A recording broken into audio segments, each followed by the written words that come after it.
तो hello students, कैसी चल रही है आप लोग की पढ़ाई लिखाई। तो चलिए स्टार्ट करते हैं हम लोग बिना समय को वेस्ट किए हुए अपना नया चैप्टर और बिल्कुल ही fresh new chapter biological classification.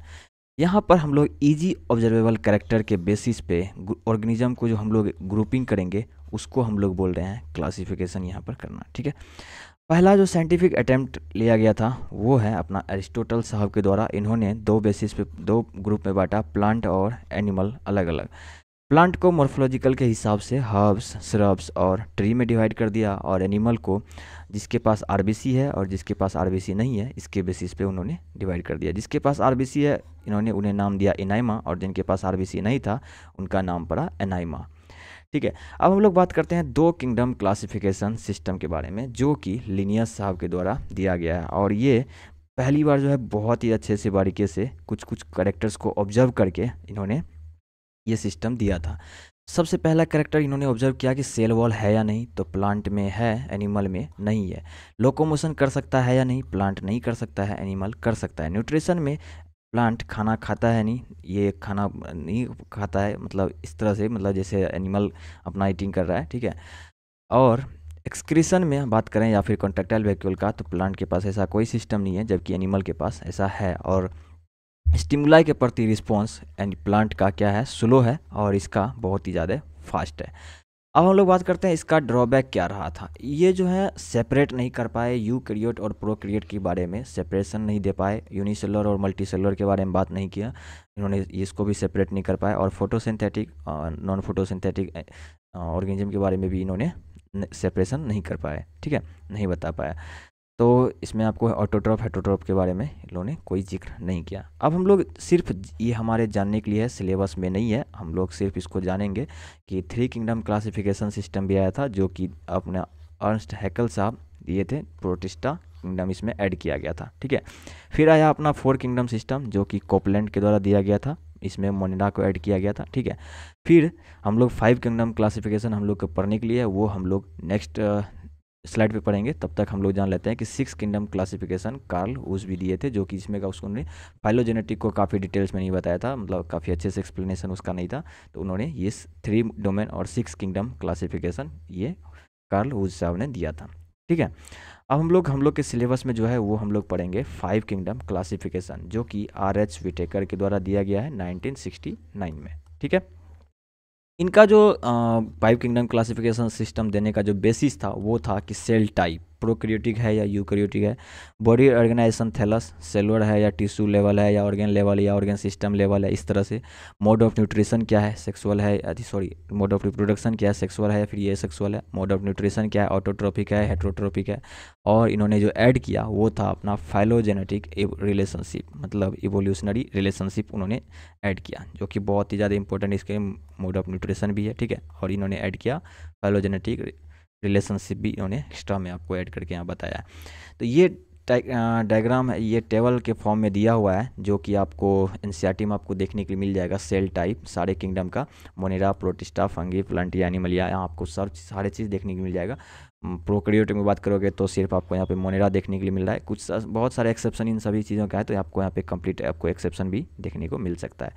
उसके बाद हम लोग बात करेंगे यहाँ पे सेल वॉल का, सेलुलोजिक है या प्रेजेंट है या फिर प्रेजेंट नहीं है, किस में एब्सेंट है, ये सब बात करेंगे। न्यूक्लियर मेम्ब्रेन एब्सेंट है या प्रेजेंट है कि नहीं है, ये सब हम लोग बात करेंगे। बॉडी ऑर्गेनाइजेशन का बात करें तो cellular, multi cellular, tissue level या फिर ये बात करेंगे। और फिर हम लोग मोड ऑफ न्यूट्रिशन का अगर हम लोग बात करें तो ऑटोट्रोफिक है, हेट्रोट्रोफिक है या फोटोसिंथेटिक होलोजोइक कैसा है, ये सब हम लोग बात करते हैं। ये टेबल आपको एनसीईआरटी में दिया हुआ है, आप इसको अपने नोटबुक में लिख करके अपने सामने स्टिकी नोट्स बनाकर, स्टिकी नोट्स तो इसका वैसे इतना छोटा मतलब बड़ा नहीं बनेगा। ठीक है, आप इसको टेबल के सामने एक पेज में बना करके चिपका सकते हो ताकि आपका क्विक ऑब्जर्वेशन हो सके। ठीक है, अब हम लोग चलिए बात करते हैं किंगडम मोनिरा के बारे में कंप्लीट डिटेल्स में। यह बैक्टीरिया जो है इसका सोल मेंबर है, यहाँ पे आपको सारे बैक्टीरिया ही मिलेंगे और बैक्टीरिया आपको सभी जगह मिलेंगे। मोस्टली ये हेट्रोट्रोपिक नेचर के होते हैं और इम्पोर्टेंट डिकम्पोजर्स के रोल में भी इसका रोल प्ले काफ़ी अच्छा है। डिजीज़ कॉजिंग में बात करें तो cholera, typhoid, tetanus, citrus canker plant में, ठीक है, ये सारे डिजीज़ ये काउज करते हैं और भी बहुत सारे डिजीज एक्सेट्रा एक्सेट्रा। ठीक है, शेप का बात करें तो हम लोग इसका चार शेप के बारे में बात करते हैं, कोकस, बेसिला, स्पेरिला और विब्रियो। कोकस का बात करें तो ये आपको स्फेरिकल टाइप का शेप दिख जाएगा। और बेसिला की बात करें तो ये आपको रॉड टाइप का शेप दिख जाएगा। और एस्पेरला की बात करें तो ये आपको एस्पेरली अरेंज में दिख जाएगा। और विब्रियो आपको कोमा शेप में आपको मिल जाएगा। इसका आपको ध्यान में रखना है, अगर आप भूल जाते हो तो आप इसका स्टिकी नोट्स बना के भी चिपका सकते हो, जो कि स्टडी का काफ़ी बेहतरीन तरीका है। मोड ऑफ न्यूट्रिशन का हम लोग बात करते हैं तो ये हेट्रोट्रॉप भी होते हैं और ये ऑटोट्रॉप भी होते हैं। ऑटोट्रॉप में फोटो ऑटोट्रॉप भी हो सकते हैं और कीमो ऑटोट्रॉप भी हो सकते हैं, तो हम लोग अभी आगे देखेंगे। रेस्पिरेशन का बात करें तो ये एरोबिक भी हो सकते हैं और एनएरोबिक भी हो सकते हैं। एरोबिक एनएरोबिक में भी ये ऑब्लिगेट और फैकल्टेटिव दोनों हो सकते हैं, ठीक है। ऑब्लिगेट कहने का मतलब है कि इनको, अगर ये ऑब्लिगेट एरोबिक है तो इसको ऑक्सीजन चाहिए ही चाहिए, या फिर ये ऑब्लिगेटिव एनएरोबिक है तो इसको ऑक्सीजन नहीं चाहिए बिल्कुल भी। अगर ऑक्सीजन इसको मिला तो ये वहाँ पर बिल्कुल भी सर्वाइव नहीं करेंगे।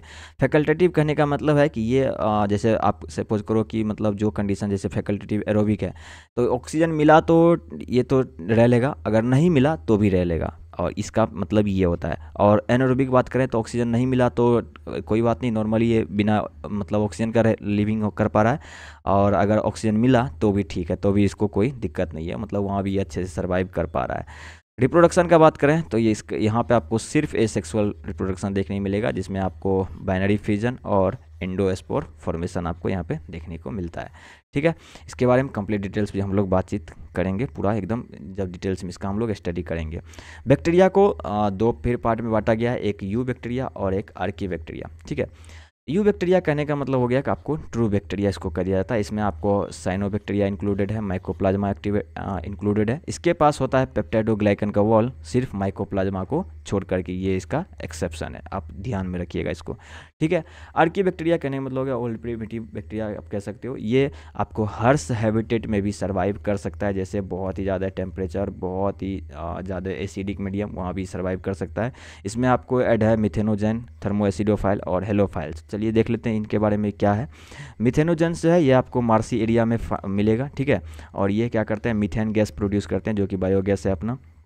और थर्मो एसिडोफाइल करने का मतलब हो गया कि यहाँ दो वर्ड है, थर्मो और एसिडो। तो ये आपको 100 से 110 डिग्री सेल्सियस में भी आपको ये बैक्टीरिया आपको देखने को मिल जाएगा। और 2 से कम भी अगर पीएच है ना, ज़्यादा एसिडिक मीडियम, 2 से कम पीएच है, सोच लो कितना एसिडिक होगा, आपको वहाँ भी ये सब बैक्टीरिया आपको देखने के लिए मिल सकता है, थर्मो एसिडोफाइल बैक्टीरिया आपको। फिर हम लोग हेलोफाइल्स का बात कर लेते हैं। बहुत ही ज़्यादा साल्टी एरिया भी है तो वहाँ भी आपको बैक्टीरिया प्रेजेंट मिल सकता है, मतलब आपको हर जगह लगभग मिल रहा है। साइनोबैक्टीरिया की बात में करते हैं तो यूनिसेलुलर तो ये हैं ही, ठीक है। इनके साथ साथ इनको हम लोग ब्लू ग्रीन एल्गी भी बोल देते हैं। और ये टेरेस्ट्रियल हैं, मैरीन हैं, और फिर फ्रेश वाटर में भी आपको ये मिलेंगे। और इनका बात करें तो फोटो ऑटोट्रॉफ है, ठीक है। उसके बाद ये नॉन मोटाइल हैं, ठीक है, जहाँ रहेंगे वहीं आपको ये देखने को मिलेंगे। ये आपको 2 फॉर्म में मिल सकते हैं, कॉलोनियल फॉर्म में भी रहते हैं, ये कॉलोनी बना करके, ठीक है, कॉलोनी बना करके रहते हैं। और फिलामेंटस फॉर्म में भी रहते हैं, एक लाइन से फिलामेंट की तरह स्ट्रक्चर फॉर्म करके वहाँ भी रहते हैं ये, ठीक है। इन्हीं फिलामेंटस स्ट्रक्चर में एक स्ट्रक्चर ऐसा होता है, ठीक है, एक सेल ऐसा होता है जो कि स्पेशलाइज्ड होता है, उसके पास क्या होता है, थिक वॉल हो जाता है। और फैकल्टेटिव एनरोब रहता ही है, उसके पास थिक वॉल हो जाता है। और उसमें से आपको फोटो सिस्टम 2 को हटा दिया जाता है अपने आप, और फोटो सिस्टम 1 वहाँ पे रहता है, जो कि एनर्जी प्रोडक्शन में हेल्प करता है। तो इसी सेल को हम लोग यहाँ पे नाम दे रहे हैं हेट्रोसिस्ट, ठीक है। देखो यहाँ पे ढेर सारा सेल है, ठीक है, फिलामेंटस फॉर्म है, इसमें से ही कोई क्या कर रहा है, हेट्रोसिस्ट फॉर्म कर रहा है। ये आपको नोस्टॉक और एनाबेनम देखने को मिल जाएगा, जो कि क्या है, नाइट्रोजन फिक्सिंग में आपको, ये आपको नाइट्रोजन फिक्सिंग में हेल्प करता है, ठीक है। इसका बहुत ही अच्छा रोल प्ले है नाइट्रोजन फिक्सिंग में। फिर हम लोग बात करते हैं माइकोप्लाज्मा का। माइकोप्लाज्मा बात कर लेते हैं। ये सबसे स्मॉलेस्ट लिविंग ऑर्गेनिज्म है, 0.3 माइक्रोमीटर इसका डायमीटर है। सोचो कितना छोटा होगा। इसको हम लोग PPLO भी बोलते हैं, प्लूरोन्यूमोनिया लाइक ऑर्गेनिज्म। इसके पास कोई सेल वॉल नहीं है, इसके पास double stranded linear DNA present रहता है। और ये बात करें रेस्पिरेशन में तो फैकल्टेटिव एनएरोब है, ठीक है। ऐसे ये जनरली बिना O2 के भी लाइव करते हैं, अगर O2 मिल भी गया तो इनको कोई दिक्कत नहीं है। इसके बारे में एक चीज़ कहा जाता है, आप लोग ध्यान में बस रख सकते हो, joker of the plant kingdom, ठीक है। तो इसी के साथ हम लोग ये लेक्चर रखेंगे यहीं तक, ठीक है। थैंक यू सो मच, ठीक है। कीप स्टडिंग, आप लोग पढ़ाई करते रहिए। बाकी हम लोग तो शॉर्ट में पूरा चैप्टर को कंप्लीट रिवीजन तो हम लोग करने के लिए है ही। पूरा चैप्टर हम लोग कंप्लीट रिवीजन करेंगे। आप लोग पढ़ाई करते रहिए अच्छे से, मन लगा करके। टेस्ट पेपर का क्वेश्चंस पेपर जरूर सॉल्व कीजिए, और टेस्ट पेपर जब आप दे के वापस आते हो तो उसका एनालिसिस आप लोग ज़रूर से कीजिए, क्योंकि एनालिसिस आपको और भी ज़्यादा बेहतर बनाने में हेल्प करता है। ठीक है, चलिए, थैंक यू। नेक्स्ट लेक्चर में हम लोग इसको ख़त्म करने का कोशिश करेंगे, या अभी हम लोगों ने मोनेरा तक ख़त्म कर दिया है। ठीक है, और हमने जो आपको एनसीईआरटी का टेबल फॉलो करने के बोला है, तो उसको एक बार आप ज़रूर से फॉलो कीजिए जा करके। उसको आप एक पेज में बना करके सामने चिपकाइए, उस पर बार बार ध्यान दीजिए ताकि आपको वो याद हो जाए। बहुत ही ज़्यादा इंपॉर्टेंट है वो।